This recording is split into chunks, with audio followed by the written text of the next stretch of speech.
Hey, what's up guys? Mark Lamson here with Iron Orr Personal Trainers, just answering some pretty common fitness questions. Let's hear them.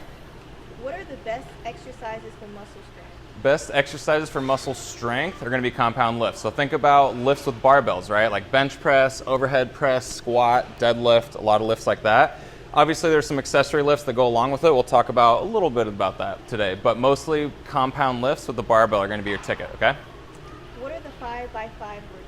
5x5 workouts, guys, are also for strength. 5 sets, 5 reps.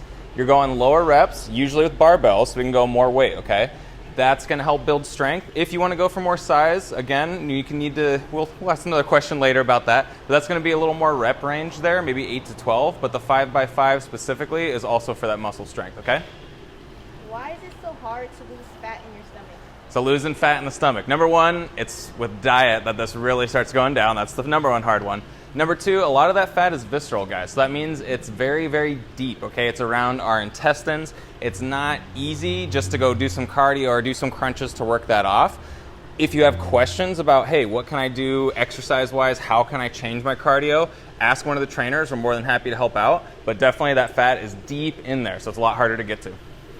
What are the essential accessories/isolation exercises I should be doing alongside the big compound lifts? Awesome. So compound lifts, like I was saying earlier, there's some accessory stuff we can do. It can be very specific and personal, so I'm not going to say, oh, do incline bench press. I'm not sure. I'd have to watch you train to see. But I will say this, everyone needs that isolated core exercise. So think about planks, think about side planks. If you've seen some of our trainers doing work with the bands on the poles here, stuff like that, all those are to help with those compound lifts. So core, I would say everyone can benefit from for sure. How do I increase my hip flexor and hamstring flexibility? Nice. Not by stretching, surprisingly, okay? Guys, we're gonna do foam roll stuff, mobility, okay? The difference between flexibility and mobility for hips, wherever you're at, flexibility is just, your ability to stretch the muscle, which is awesome if you can use it, but if you're not strong enough, if you're not mobile enough, which means actually actively moving that muscle through a range of motion, it doesn't mean anything. So mobility, foam rolling, myofascial release, things like that are what's really gonna help those areas. How do I know if I have a fast or slow metabolism? Oh, that's a great question. Doing body fat tests is a great way to help. Guys, we have a body fat test machine. You don't even need to be with a personal trainer. You can just come up. It does cost a little bit of money, but you can use those body fat tests to see where you're at, where your body composition is at. That's a great way to find out. If my muscles aren't sore after a workout, should I be working harder? Yes. No, I'm just kidding. Yeah, sometimes yes. I mean, guys, I'm big on listening to one's body when we're talking about training.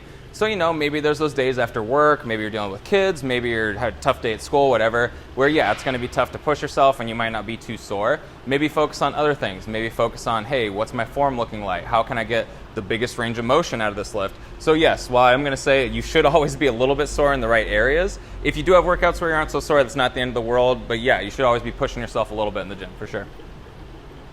And lastly, how long should I stretch before and after a workout? Ooh, before and after. So first off, before workouts, we should be doing active stretches, meaning we're not holding in place and holding like a static stretch. We should be doing stuff where we're doing like a quad stretch and touching our toe or doing anything crazy like that. I'm not gonna do it right now. I might fall in the pool. But guys, active stretching before, you should just do it a little bit till you feel warmed up, feeling good.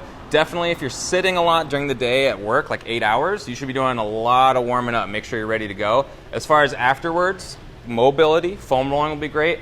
Holding stretches, I like to hold stretches about 20, 30 seconds or less. I found if you start holding that more, it really starts to actually tighten up the muscle a little bit and doesn't really get that nice, pliable, stretchy feeling.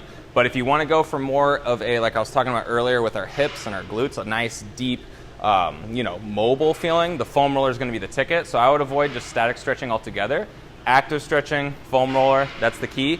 At the end of the day, guys, if you have any more questions or if you want to find out more about this, come find us in these shirts. We're more than happy to help you out. I'll see you guys in the gym. Ooh. Nice.